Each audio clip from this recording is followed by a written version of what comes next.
kembali di Anyus Malam pemirsa di Selama 2 jam, sebuah tebing di desa Nagrek Kendan, Kabupaten Bandung longsor dan menimpa bangunan. Dalam peristiwa ini sebanyak 3 orang langsung dievakuasi ke rumah sakit terdekat.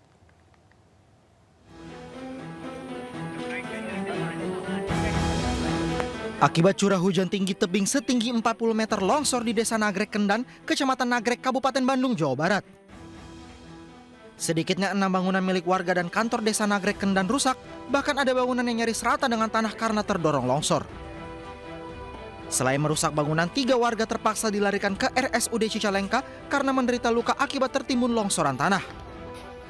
Salah seorang warga korban longsor, Tarmuji, berharap adanya bantuan dari pemerintah setempat guna meringankan beban warga korban longsor. Di mana ini ada 6 rumah yang terkena longsoran, kemudian juga 1 kantor pemerintah desa Kendan begitu, dan juga ada 3 orang warga yang terkena tertimbun longsor ya. Walaupun memang itu masih bisa dievakuasi, tadi malam juga langsung dilakukan perawatan ya di rumah sakit sudah Cicalengka begitu. Dan alhamdulillah tadi malam pun 2 orang sudah pulang kembali ke rumahnya dan 1 orang masih dalam perawatan dokter di RSUD begitu. Diimbau kepada seluruh masyarakat di Kabupaten Bandung agar lebih waspada mengingat di Kabupaten Bandung sendiri masih terjadi cuaca ekstrim. Hingga kini petugas gabungan masih terus berupaya membuka jalan yang tertutup material reruntuhan agar alat berat dapat menuju lokasi.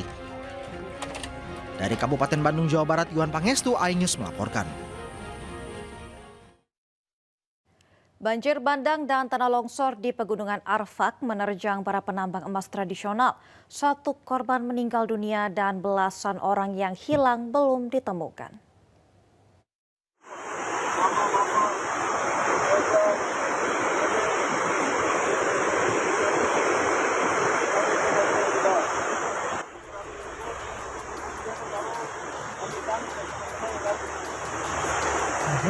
Banjir bandang dan tanah longsor menerjang Kampung Jim, Distrik Catubo, Kabupaten Pegunungan Arfak, Papua Barat. Shalom, selamat pagi. Bencana ini menewaskan seorang pria bernama Harun Meidotga, 22 tahun. Sementara itu, 19 orang lainnya hingga hari ini masih dinyatakan hilang. Sedangkan 4 korban luka-luka sedang dirawat di puskesmas. Kepala Basarnas Manokwari, Yefri Sabarudin, mengatakan saat ini tim SAR sudah tiba di lokasi untuk mengevakuasi korban. Sudah bergerak menuju ke LKK dan melakukan asesmen dengan menggunakan drone. Nah, dari situ tergambar bahwa memang lokasinya ada beberapa lokasi yang terdampak longsor dan nampak beberapa korban yang dalam kondisi meninggal dunia atau MAC Delta, sehingga teman-teman dari tim SAR gabungan yaitu TNI Polri, kemudian aparat pemerintah setempat dari BPBD dan puskesmas dan rumah sakit setempat telah menuju lokasi untuk melakukan evakuasi terhadap korban yang terlihat melalui asesmen menggunakan drone kami dari Basarnas. Sementara petugas Polres Pegunungan Arfak, Papua Barat melakukan operasi pencarian 19 warga yang hilang akibat banjir bandang dan tanah longsor di wilayah Distrik Catubo, Kabupaten Pegunungan Arfak, Provinsi Papua Barat. Saat ini Kapolres Pegunungan Arfak, Kompol Bernardus Okoka, bersama tim gabungan dari Basarnas dan TNI beserta personil dari Polres Pegunungan Arfak sedang menuju ke lokasi hanyutnya para korban banjir bandang tersebut guna upaya pencarian dan evakuasi korban. Kami turut prihatin atas terjadinya kejadian banjir bandang bencana alam tersebut yang menimpa Kampung Jim, Kampung Meyes, dan kami berharap masyarakat bisa turut membantu proses pencarian dan evakuasi.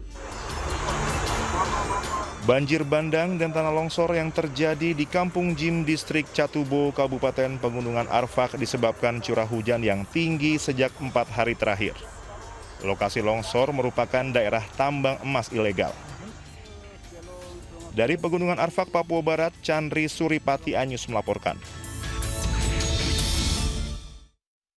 4 orang tewas dan 4 lainnya luka berat akibat kecelakaan yang terjadi antara kereta api dan sejumlah kendaraan di Magetan, Jawa Timur.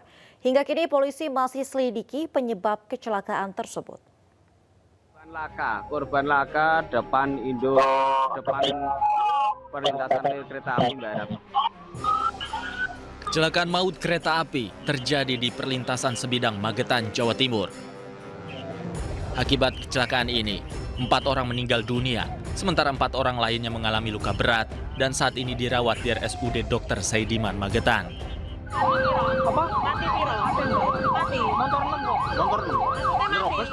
Kecelakaan terjadi pada Senin siang saat kereta api Malioboro Express rute Malang Yogyakarta melintas.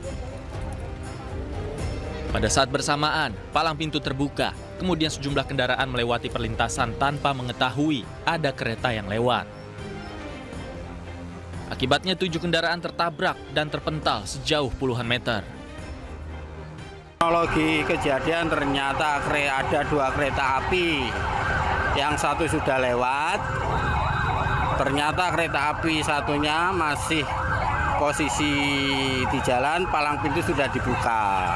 Akhirnya 8 motor ketabrak semua, tidak bisa menghindar.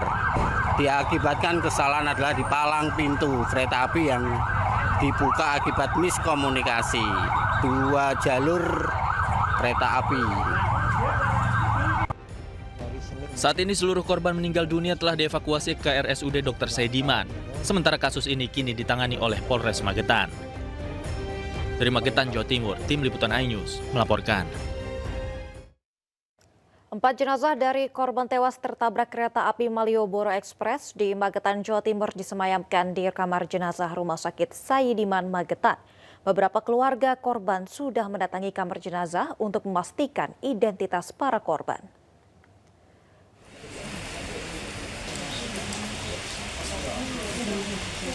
Empat korban tewas tersebut adalah Totok Herwanto berusia 52 tahun, warga Madiun.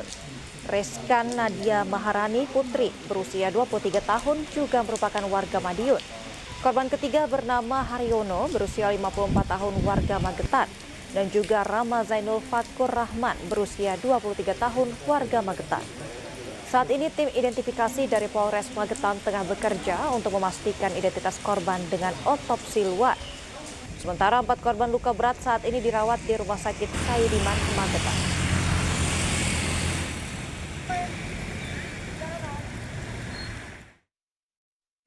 Sementara itu, pengamat transportasi Joko Setiowarno menilai bahwa kecepatan kereta api semakin hari semakin cepat, sehingga pengguna jalan pun diimbau tetap awas saat melintas di perlintasan baik yang dijaga dengan palang pintu maupun tidak. Perjalanan kereta api, terutama kecepatan kereta api itu makin cepat. Yang biasanya dulu, 3 tahun yang lalu itu maksimal 90 km per jam. Sekarang sudah menjadi 120 km per jam. Tentunya sebagai konsumen senang karena bisa lebih cepat. Namun di sisi lain ternyata kereta api di Indonesia menimbulkan persoalan yang lebih serius di perlintasan sebidang, terutama masalah perilaku pengguna jalan. Perlintasan sebidang ada yang dijaga dan ada yang tidak dijaga. Dijaga pun sebenarnya itu entah itu ada berupa ada orang dan sebagainya atau ada pintu perlintasan, tapi itu adalah sebenarnya alat bantu. Meskipun itu dalam kondisi kealpaan atau kehilapan lupa menutup dan sebagainya, lupa petugas sebagai tanggung jawabnya, itu kita sebagai pengguna jalan hendaknya harus berhati-hati, ya, berhati-hati untuk melintasi suatu perlintasan. Kondisi tidak dijaga pun, apalagi dijaga, ya, harus melihat kondisi perlintasan di tengok kanan, tengok kiri, sudah aman, baru lewat. Jadi kita jangan mengandalkan penjaga pelintasan yang ada.